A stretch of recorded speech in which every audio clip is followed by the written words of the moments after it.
So hi వర్స్, welcome to Tag Telugu. నా పేరు Sai Charan. Peddi movie release date ఎప్పుడు అని చాలామంది మెగా ఫ్యాన్స్లో ఒక చిన్న గ్యాప్ అయితే ఉందన్నమాట.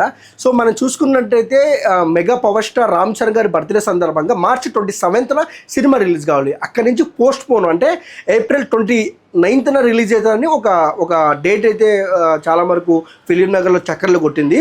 బట్ ఏంటంటే ఇప్పుడు ఇంకొక డేట్ ఇస్తున్నారు, అంటే కుదరట్లేదు, ఇంకా ప్యాచ్ వర్క్ ఉంది, ఇంకా డబ్బింగ్ పూర్తి కాలేదు, ఇంకా ఒక సాంగ్ పెండింగ్ ఉంది అని అయితే జూన్ 4th అన్నా లేదంటే 25th అన్నా రిలీజ్ చేసే అవకాశాలు ఉన్నాయని అయితే ఫిలిం నగర్ టాక్. అండ్ ఇంకొక విషయానికి వస్తే జూన్ 4th అయితే మన యష్ నటించిన మూవీ టాక్సీ రిలీజ్కి అయితే ఉంది. బట్ టాక్సీ రాకపోతే పెద్ది దాన్ని ఫుల్ఫిల్ చేస్తుందని అయితే మనం ఇక్కడ చూడొచ్చు. ఇక్కడ మనం చూసుకున్నట్టయితే ఈ సమ్మర్కి, ఈ వేసవి సెలవుల్లో చాలామందికి అంటే పెద్ద మూవీస్ లేవు, అంటే చిన్న చిన్న మూవీస్ వచ్చినా కానీ పెద్ద మూవీస్ లేని కొలత అలాగే ఉంది.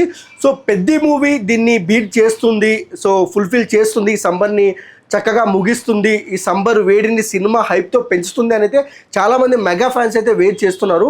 బట్ ఇటు అటు ఎటో తెలియని రిలీజ్ డేట్ కోసం అయితే చాలామంది అయితే వెయిట్ చేస్తున్నారు అనమాట. సో అఫీషియల్గా ఇంకా మూవీ మేకర్స్ అయితే, ఇంకా మూవీ టీం నుంచి అయితే ఇంకా అఫీషియల్గా ఒక డేట్ అనేది అయితే రాలేదు. సో చాలామంది మెగా ఫ్యాన్స్ ఎప్పుడా డేటు, ఎప్పుడా పెద్ద సినిమాని చూడాలి, ఎప్పుడా రామ్ చరణ్ గారు చిక్రీ చిక్రీ సాంగ్ చూడాలని అయితే వెయిట్ చేస్తున్నారు. సో మీకు ఎలా అనిపిస్తుంది పెద్ద సినిమా పైన, మీకు ఎలాంటి ఎక్స్పెక్టేషన్స్ ఉన్నాయి? సో అదైతే మీరు కామెంట్ సెక్షన్లో కామెంట్ చేయండి. సో మా వీడియో మీకు నచ్చినట్లయితే please like, share, comment, subscribe and thank you for watching.